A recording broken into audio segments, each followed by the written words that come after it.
e o poder da sua ressurreição, e a comunhão dos seus sofrimentos, conformando-me com ele na sua morte, para de algum modo alcançar a ressurreição dentre o quê?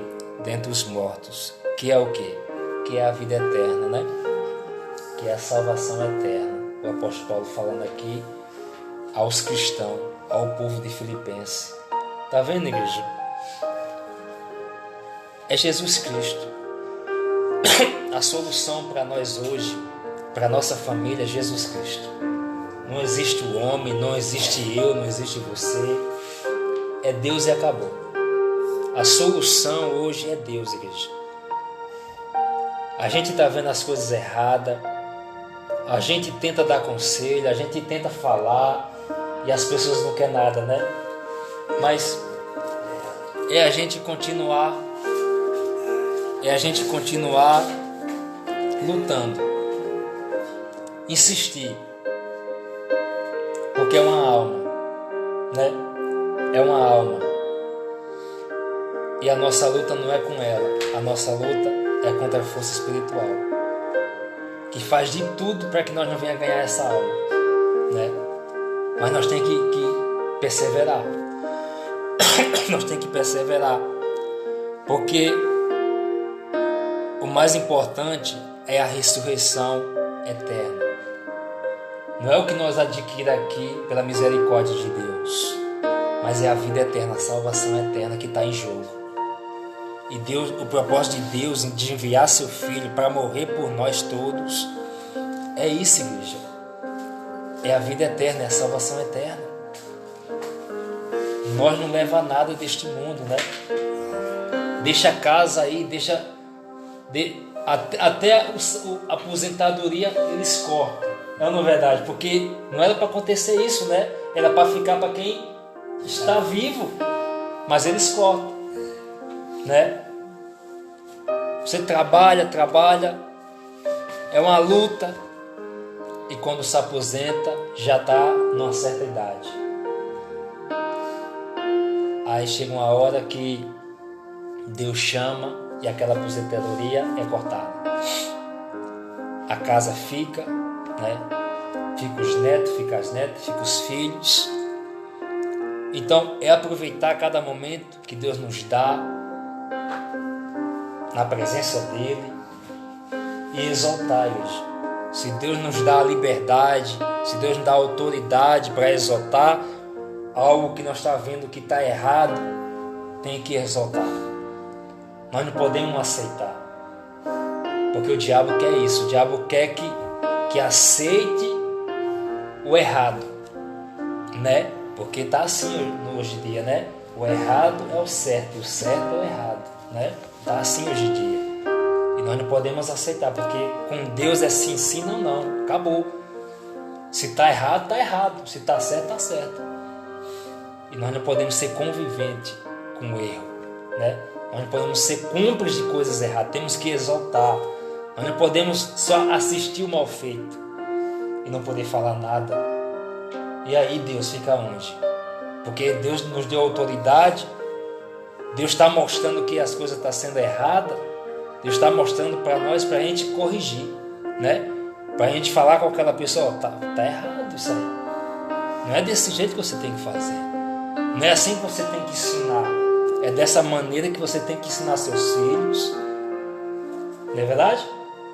Então não pode aceitar. Nós não podemos aceitar que Satanás e seus demônios destruam a nossa família. Nossa família é o presente de Deus. É uma família que tem que ser abençoada por Deus.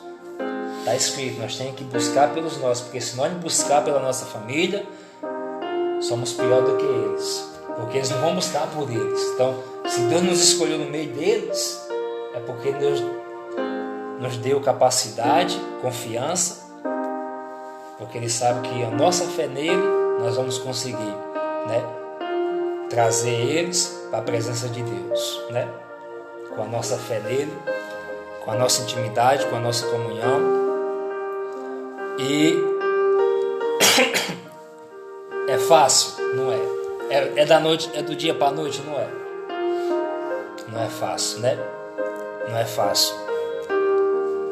Mas nós sabemos que não é com a nossa força do braço, e sim com a força de Deus, né? Quando nós confiamos no Senhor, quando nós acreditamos nele, quando nós estamos firmes ali no amor de Deus, e não é nós que faz a obra, né? Não é nós que fala. Nós somos um canal de bênção. Nós somos um canal, um instrumento na mão de Deus. Ah, mas eu não sou pastor, mas eu não sou obreiro, eu não sou obreira.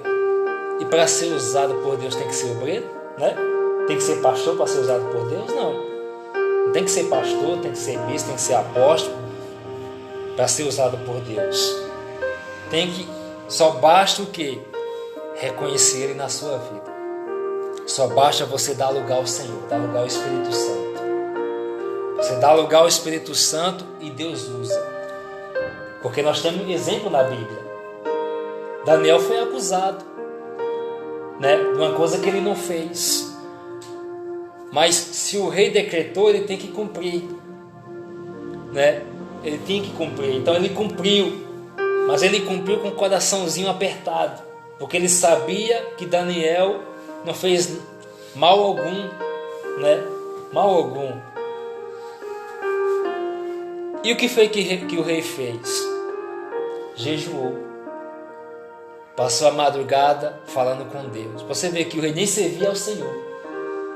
Mas por causa da obediência de Daniel a Deus, da confiança, da fé que Daniel tinha em Deus, o rei jejuou, o rei orou a Deus e pediu misericórdia a Daniel, a Deus. E no outro dia seguinte, de madrugada, o rei foi lá para saber como foi a situação. E a Bíblia vai dizer que Daniel fala com o rei e diz que Deus enviou o anjo, e tampou a boca de quem? Dos leões, para não acabar com Daniel. Está vendo, igreja? Está vendo? E o rei não servia a Deus. Está vendo? E Deus usou, e a situação fez o rei se converter a Deus. A situação de Daniel. Então, nada que aconteça por acaso, né? Talvez aconteça algo conosco ou com alguém da nossa família, não é por acaso. É Deus permitindo acontecer algo para aquela pessoa acordar, né? Para aquela pessoa voltar para Ele, entregar a sua vida para Ele. Foi assim com o rei. Com Sadraque, Mesaque e Abednego foi a mesma coisa. Ocorreu aquela situação, os três não quis adorar Ele, né? Não quis adorar, e o que foi que o rei fez? Mandou lançar eles três na fornalha de fogo ardente, 7 vezes mais foi acesa aquela fornalha de fogo. E uma fumaça sequer no cabelo deles, na roupa deles, né? As pessoas, os soldados que lançaram, eles se queimaram todinho. A Bíblia fala que eles se queimaram todo. As pessoas que jogaram Sadraque, Mesaque e Abednego. Mas eles nenhum se queimaram. Tinha uma pessoa que estava com Sadraque, Mesaque e Abednego, andando em círculo, na beira do fogo. Quem era? Era o Senhor, era Deus. Está vendo? E hoje, no dia que nós estamos vivendo hoje, acha que Deus não pode fazer algo a nosso favor? Pode, igreja. Pode. Não é verdade? Pode. Basta a gente ter fé nele. Não só ter fé, mas ter obra também, não é? Junto com a fé tem que vir as obras. O que é a obra? É o amor que você tem em Deus. É a obediência que você tem no Senhor. É a confiança que você tem nele. É a alegria que você tem no Senhor. De saber que Deus está o tempo todo com você. Não importa a tempestade, né? Não importa a situação. É saber que você reconhece que Deus está ali presente. Tanto no momento bom, como também no momento ruim. Não é verdade? E a situação dos três? Era ruim, né? Eles achavam que eles iam se queimar. E não se queimaram. E o rei ali entregou sua vida para Deus. E nós temos vários exemplos de Gênesis, Apocalipse. Se você ler, como eu já li umas 3 vezes já, de Gênesis, Apocalipse, e estou lendo novamente. E eu vejo tanta coisa maravilhosa que Deus fez na vida dos seres humanos, na vida daqueles que tinham uma fé fervorosa nele. E é isso que Deus quer de nós hoje, que nós tenhamos uma fé fervorosa em Deus, uma confiança mesmo, por isso que o apóstolo Paulo fala que nós não temos que confiar na carne. Por quê? Porque a carne da gente faz a gente parar de confiar nele, né? Em Deus, parar de acreditar em Deus, e sim botar a dificuldade acima de Deus, né? A tempestade acima de Deus. E não é isso que Deus quer. Não, igreja, não é isso que Deus quer, não. O que Deus quer que venhamos é colocar a nossa vida espiritual firme nele. E quando vir uma tempestade, quando vir uma situação, a gente saber que aquela situação ali, Deus remove com as suas mãos. Não foi assim com o Mar Vermelho? O povo estava desesperado, né? Na beira do mar.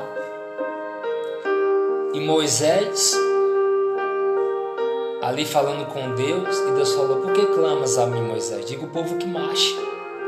Diga o povo que prossiga. Eu vou atrás de vocês. E Deus fez chover pedra de fogo, impedindo de o rei com seu soldado acompanhar o povo, né? Acompanhar o povo. Tá vendo, igreja? Então, essa palavra aqui, igreja,